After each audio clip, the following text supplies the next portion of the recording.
What if the thing standing between you and your health goals isn't your metabolism? What if it isn't your hormones or your age? What if it isn't a lack of information? What if it's something much harder to admit? Because after more than 30 years of coaching women through weight loss, menopause, behavior change, and healthy aging, I've noticed something interesting. The women who succeed aren't always the most motivated. They aren't the ones with the perfect plan either, but they are usually willing to be honest. And today we're going to have a very honest conversation. Not because I want to make you feel guilty, not because I want to shame you, but because sometimes the truth is the most empowering thing you'll ever hear. We get places with the truth. And if you stay with me until the end, I'm going to give you one question that may completely change how you think about your health, your habits, and why you may be stuck. Let's dive in. Let's talk about the information problem that isn't really a problem. Most women don't need another meal plan, another app, or another podcast. Most women also don't need another expert telling them that vegetables are good for them. At some point, we have to acknowledge something. The average woman trying to lose weight today knows more about nutrition than any generation before her. You know you should eat more protein. You know you should move more. You know you should sleep more too. You also know you should strength train, manage stress better, and drink more water. And yet, you remain stuck. Why?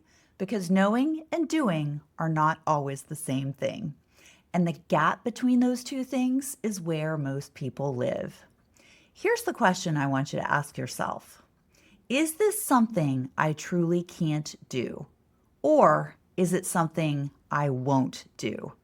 There's a difference, a big one. And somewhere along the way, many people stop distinguishing between the two. Let's use some examples. Example 1, exercise. I hear this all the time. I don't have time to exercise. Maybe. Sometimes that's true. But I've also coached women who tell me they don't have time to walk for 15 minutes, then spend 45 minutes scrolling social media, or spend an hour every morning drinking coffee and watching the news. Again, no judgment, just observation. The issue isn't necessarily time. The issue is how that time is being allocated. That's not a can't, that's often a won't. And once you recognize that, you can change it. And how empowering is that? Example 2, meal prep, a common one. I can't meal prep. Really? Or do you not want to? Because there's a difference. Meal prep doesn't mean spending 4 hours in the kitchen every Sunday. Sometimes meal prep is simply buying a rotisserie chicken. Sometimes it's cooking extra dinner or washing fruit, cutting vegetables. Sometimes it's making tomorrow easier than today. Many people aren't struggling because meal prep is impossible. They're struggling because they haven't decided it's important enough. Again, that's not criticism. That's clarity, my friend. Example 3, you know I can't record this video without mentioning protein. You say, I can't get enough protein. Let's explore that. Did you buy your protein foods this week? Did you include protein at breakfast? Was it enough? Did you plan for it? Or are you hoping that protein magically appears in your day? Because hope is not a strategy. Sometimes what sounds like a protein problem is actually a planning problem. Example 4, your sleep. This one gets uncomfortable. I can't get enough sleep. Now, some people genuinely have circumstances that make sleep difficult. Shift work, new babies, caregiving responsibilities, and or medical conditions. Those are real barriers. But for others, the issue isn't inability. The issue is that bedtime keeps losing the battle to Netflix, social media, or one more episode. Again, can't or won't. Example 5, stress. If you say, I can't manage stress, I understand why. Life is stressful. But what you're really saying is, I can't eliminate stress. And that is true. None of us can. But managing stress and eliminating stress are not the same thing. You know, I have examples: walking, prayer, journaling, breathing exercises, strength training, time outdoors, connection, boundaries. These may not eliminate stress, but they absolutely help to manage it. The most important distinction. Let's chat about that. Now, some barriers are real, very real. Physical limitations, financial limitations, trauma. Those things exist. This video is not about pretending every challenge can be solved with a better attitude. That's insane. But what I have learned is this: many people confuse barriers with preferences. And that's where they lose their power. Because when everything becomes a barrier, nothing becomes a choice. And choice is where your empowerment lives.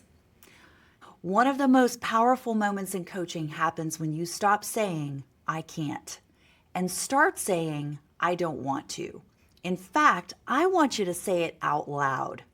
Own your current outlook, because that statement is actually liberating. Once you admit, I don't want to meal prep, I don't want to wake up earlier, or I don't want to go for a walk, now we're dealing with the truth.